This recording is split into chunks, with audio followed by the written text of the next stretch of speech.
Right guys, it's time for another banger, and for today's video what I want to do with you guys is walk you over our entire sales team management SOP, specifically how we operate on a daily basis in order to improve our closing rate, make sure that our reps are always executing on the right things, following up with the hottest prospects.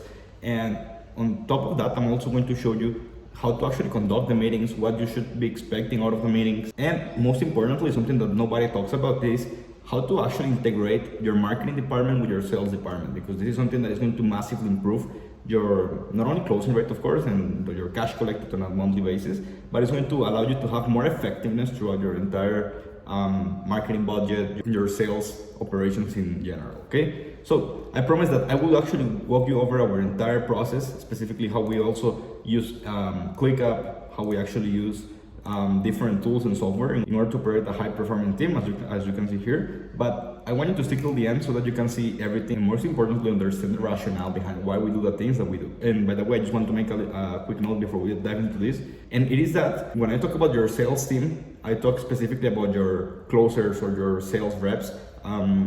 Most of my audience is agency owners, high ticket service-based businesses, meaning that you have a high ticket closer being the person that closes the deal, right? For the sake of this video, I'm going to talk about SDRs, BDRs, different players when it comes to the actual sales department. It's going to be specifically for the closers, okay? That being said, let's get started with the video, guys. The first thing is that we make a distinction. We have a synchronous improvement where we actually optimize for speed and tactics, okay? And this is, of course, everything that has to do with, like management via Google Sheets, Slack, understanding how the calls are going, reporting, etc. And the second part is what has to do with life improvement, and where we actually optimize for depth and culture, okay? So let's start with number one, the synchronous improvement. So what sales team management is all about is about optimization of daily operations when it comes to your sales department or your closing team, for the matter, okay? But realistically, this is why I say that it's important to understand the interdependence between marketing and sales. Every call that you generate needs to come from your marketing and your traffic efforts, okay? Meaning that it doesn't matter if you're, for example, using content marketing on YouTube, you're running some ads, you're doing PPC, you're doing SEO, you're doing Instagram shoutouts, you're doing, I don't know, TikTok ads, whatever it might be. The whole point of what I'm trying to say is that your marketing and traffic generates a meeting in your calendar, okay? It either inbound or outbound, whatever it might be, via the interest that prospects show towards your company. And of course, we use calendar in order to make that lead book a call. What happens from here, guys, is that we are now going to have an event in our calendar, okay? And again, I will show you everything in a second. I just want you to understand, first of all, the process. So we have an event in our Google Calendar, meaning that we have collected details and information about the prospects and their application towards hopping on a call with us in the first place. What we do is that we actually have an automation on Zapier that allows us to, every single time that a prospect or a lead books a call in our calendar, we get a channel message on Zapier. Okay, so let me just show you here. This is the booked calls channel. We have here, you see, a lot of automations about the calls we're booking. Okay, now if the call was booked manually, like for example via an appointment setter or an integrator that took the attention from our marketing and converted to a call, then it's pretty straightforward, since of course what is going to happen is what we actually tell our team is the following. So let me see. For example, this is a call that was booked. Then the person who booked the call can literally come here and add some notes in regards to something that they can expect from the call, some information about the prospect. We actually do two call closing. The first call is a triage call, meaning that the person that booked the call typically is the integrator, is the one that takes that first initial call that you just discovered. So he's able to qualify, see some details about the prospect, and allows them to basically, gather some data so that they book that. And in case that they book the second call, which would be the closing call, they can give some feedback and some information to the actual closer on what to expect, how the call is going to go, what to pitch, or maybe you guys have different packages. So you're not going to pitch the same thing to everyone. If you are having different packages, one more high ticker than the other, right? So basically, yeah, if manually we add some notes in regards to a specific prospect. And of course, if the call was booked automatically, like via inbound, like someone watched a YouTube video and they book a call by themselves, we check calendar just to see if they're a good fit, okay? Now, from here, we get a notification on Slack. What is going to happen is that, again, we have now a sales call in our calendar, and we use Google Meet for that matter.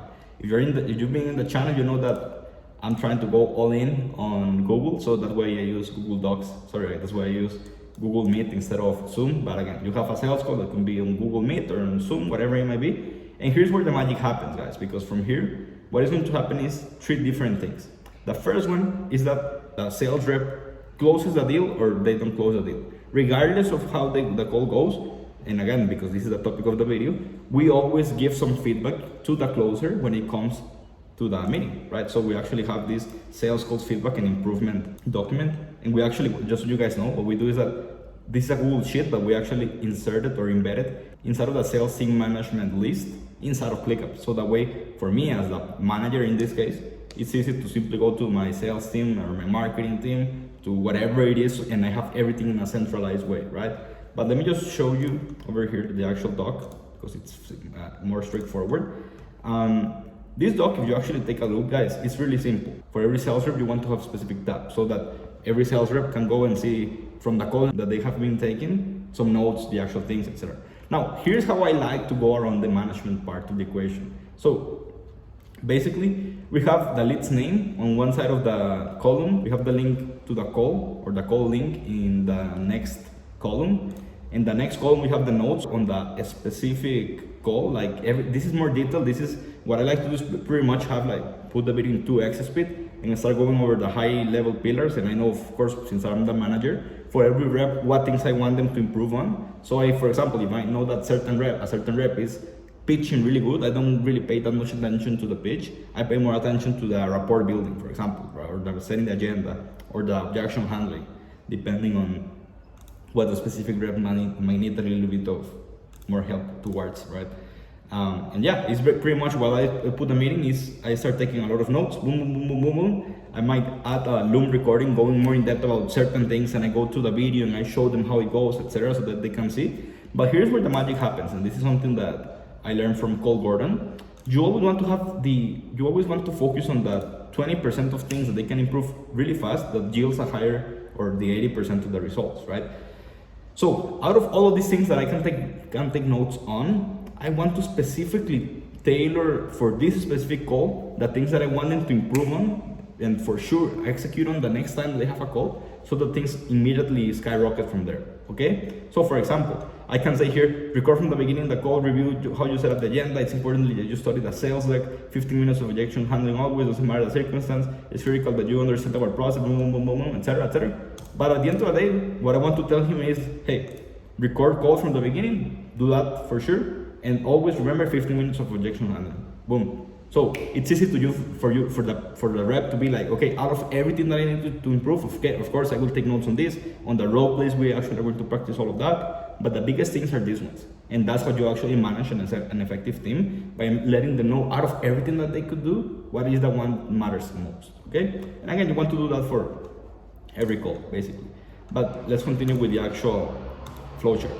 Well, from here, what is going to happen is the following thing, guys. The actual spreadsheet is going to give them feedback so that the next sales calls that they have improve and are better. So we increase our closing rate, we have a more frictionless sales process, and everything is better.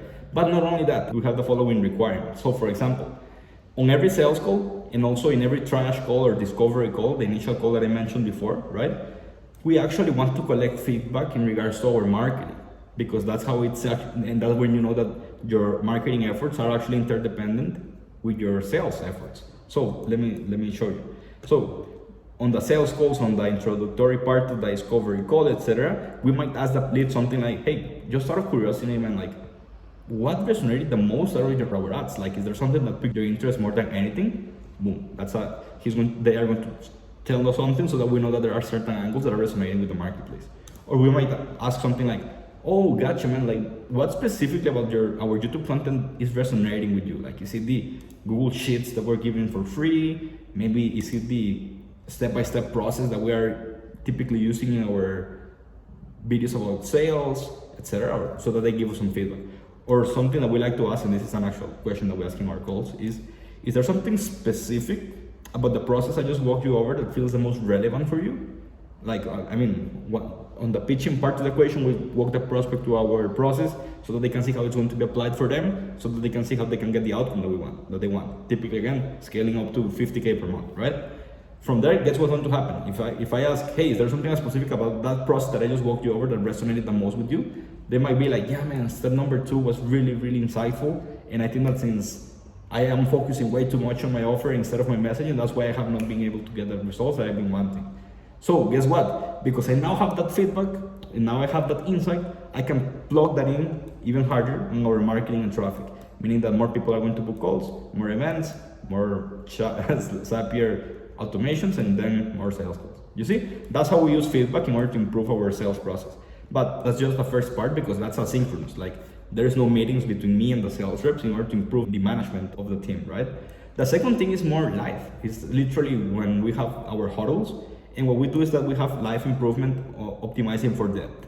And this is where we actually grab all of the notes and we go like, okay, dude, like with this guy, what happened? And because I see that the notes are here, if I told you last week that we need to focus on this, why do you think that you're not being able to execute on this? Is this because of the prospect? Is this because you're not having everything that you need in order to do so, etc.? So you see, like it's really about tailoring things in depth with the reps, okay? And again, it's 2 to 3 times per week that we like to actually do this type of huddles. Some people recommend doing it every single day. Some people recommend once per week. I think that the sweet spot is 2 to 3 times, mostly because if it's every single day, honestly, like there is just so much to work to do that it doesn't make sense to do it every day. Like every call is like 1 hour long. You will see here in a second. We do again in-depth reviews, role plays, and we like to set up expectations and have goals that we want to aim for the week and for the month. Okay, so always is like, hey, we have how's our calendar looking for this week? Okay, we have 10 calls. So in my closing rate, we know for the previous KPIs from the previous weeks and months is 30%. Then we know that if we close just 2 clients, we are below KPI. If we close 3, we're on KPI, and if we close 4, it's a high performing